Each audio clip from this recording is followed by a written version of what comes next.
네, 이론과정 21번째 강좌입니다. 중개사무소에 대해서 살펴볼 건데요. 중개사무소의 개념을 정립해 볼 거고, 공인중개사법상 중개사무소와 관련한 1인 1등록 1사무소 원칙에 대한 내용들을 볼 겁니다. 먼저 근거 규정을 보시면 공인중개사법 13조입니다. 13조가 1항에서 개업공인중개사는 그 등록관청 관할구역 안에 중개사무소를 2대, 1개의 중개사무소만 둘 수 있다. 2개도 안 된다는 거죠. 그리고 이어지는 2항이 개업공인중개사는 천막 그 밖에 이동이 용이한 임시중개설물을 설치하여서는 아니 된다는 규정도 함께 두고 있습니다. 근데 3항에 가면 1항의 규정에도 불구하고 1항이 뭐라고 그랬는데요? 1개의 사무소만 둘 수 있다고 그랬잖아요. 그러니까 사무소는 하나만 두어야 한다는 규정이 있음에도 불구하고, 그 말입니다. 불구하고 누구는 법인인 개업공인중개사는 대통령령으로 정하는 기준과 절차에 따라 등록관청에 신고하고 관할구역 외의 지역에 뭘 둘 수 있다? 분사무소를 둘 수 있다라고 하는 규정을 두고 있다는 것입니다. 자, 이제 사무소의 개념부터 하나하나 살펴보도록 할 겁니다. 우리가 중개사무소라고 하는 말을요, 이미 앞서서 여러 차례 들었었습니다. 공인중개사법 2조가 용어의 정의를 하면서 개업공인중개사에 대한 용어의 정의를 사후에 두고 있었죠. 개업공인중개사라 함은 이 법에 의한 중개사무소의 개설, 등록을 한 자를 말한다. 등록을 한 자, 그래서 궁극적으로 등록은 대인적인 처분이라고 했습니다. 그러나 이미 그 용어의 정의에서 중개사무소의 개설 등록을 한 자 그랬어요. 사무소가 확보되지 않으면 그 자는 등록받을 수 없게 될 것임을 이미 용어의 정의에서 예고하고 암시하고 있었던 겁니다. 그래서 우리가 등록의 절차를 공부할 때 보니까 공인중개사와 법인만 등록 신청할 수 있는데, 공인중개사도 법인도 확보할 등록의 기준 중에 공통적으로 중개사무소를 확보해야 된다. 근데 그 사무소가 건축물 대장에 기재된 공간으로 확보되어야 한다라는 등록의 기준들이 있었던 겁니다. 이렇게 우리가 지엽적으로 중개사무소에 대해서 살펴보고 이 단원에 오면, 중개사무소는 건축물 대장에 기재된 공간으로서 소재지관할 시장군수구청장에게 등록을 받은 곳, 이것을 중개사무소로 한정하여 이해하기가 쉬운데, 그거는요, 적법한 중개사무소가 그렇다는 것이고, 일단 공인중개사법이 말하는 중개사무소는 중개활동의 중심이나 근거가 되는 장소는 다 중개사무소로 보는 겁니다. 그렇게 실질적 객관적 개념으로 판단을 해야 위법 행위가 나오는 것을 막을 수가 있기 때문에 그렇습니다. 우리가 방금 전에 13조를 봤었잖아요.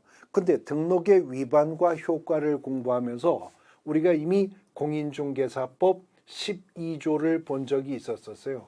공인중개사법 12조는 1항에서 이중 등록을 금지하는 규정을 두고 있었습니다. 이중으로 등록할 수 없다는 거죠. 근데 이걸 편법적으로 위반할 여지가 있기 때문에 12조 2항이 이중 소속을 하는 행위도 금지를 했었습니다.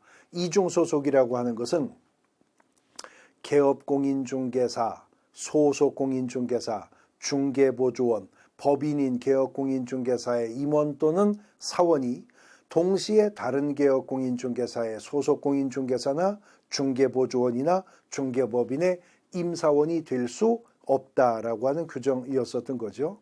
이런 12조가 금지하는 이중 등록이나 이중 소속이 편법적 형태로 위반될 소지가 있기 때문에 공인중개사법 13조가 우리가 방금 전에 조문 확인했었는데 1항에서 개업공인중개사는 등록관청 관할구역 안에 사무소를 2대, 1개의 사무소만 둘 수 있다.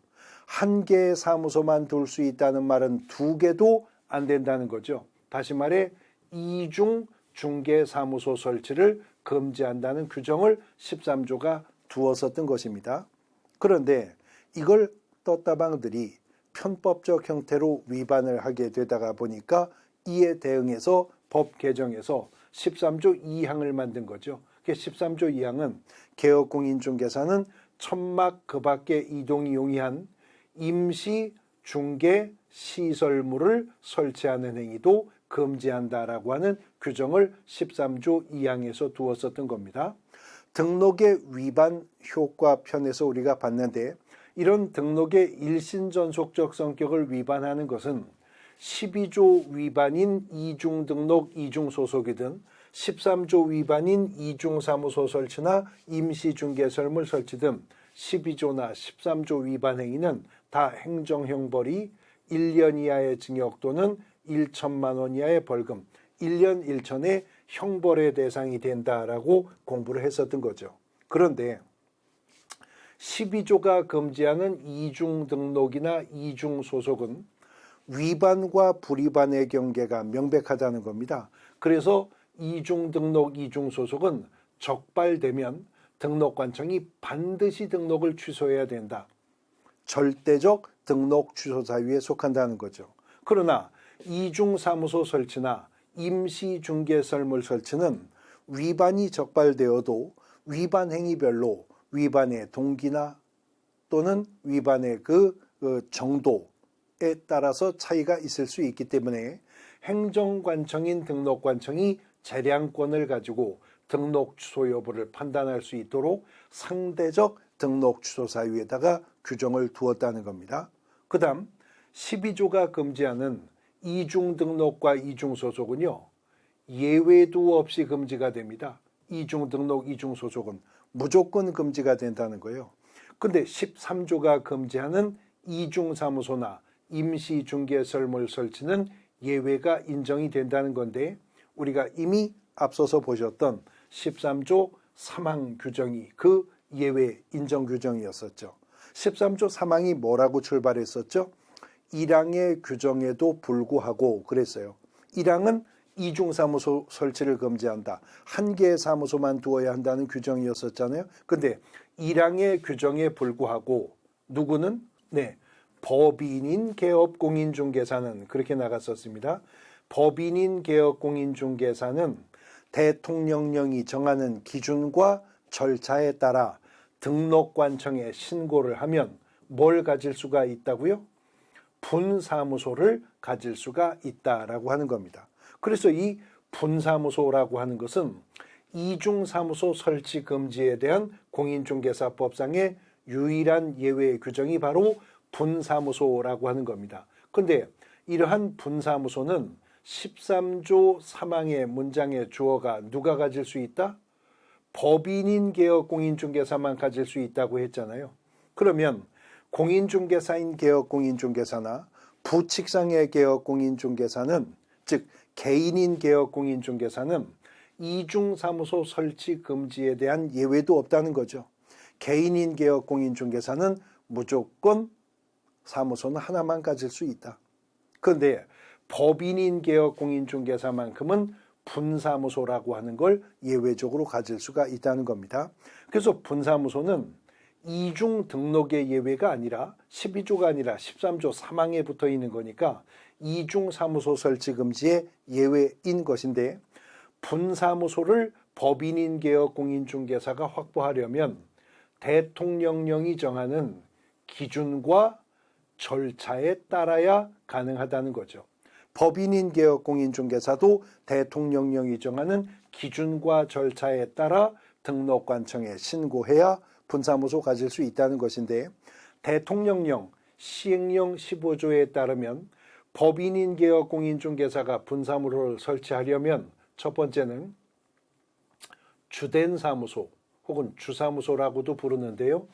주된 사무소가 속한 시군구를 제외한 시군구에 설치 가능한데 그 분사무소는 시군구별로 시군구마다 그 뜻이죠. 시군구별로 한 개소를 초과할 수는 없답니다.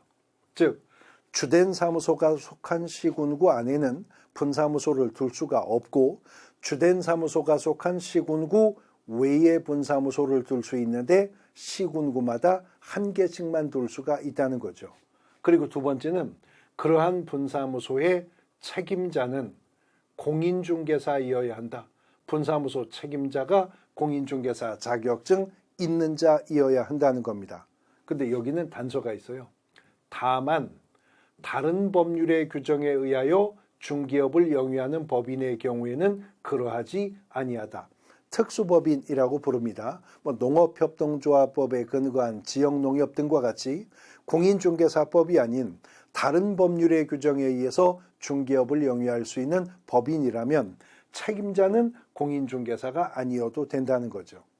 공인중개사법상의 중개법인은 두 가지 기준을 모두 확보해야 되고 다른 법률의 규정에 의해서 중개업을 영위하는 법인이라면 첫 번째 기준만 확보하면 대통령령이 정하는 기준과 절차에 따라 그랬으니까 이제 분사무소 설치 절차를 밟게 될 건데 분사무소 설치 신고서 작성해야 되고요. 여기에 첨부되는 구비서류요.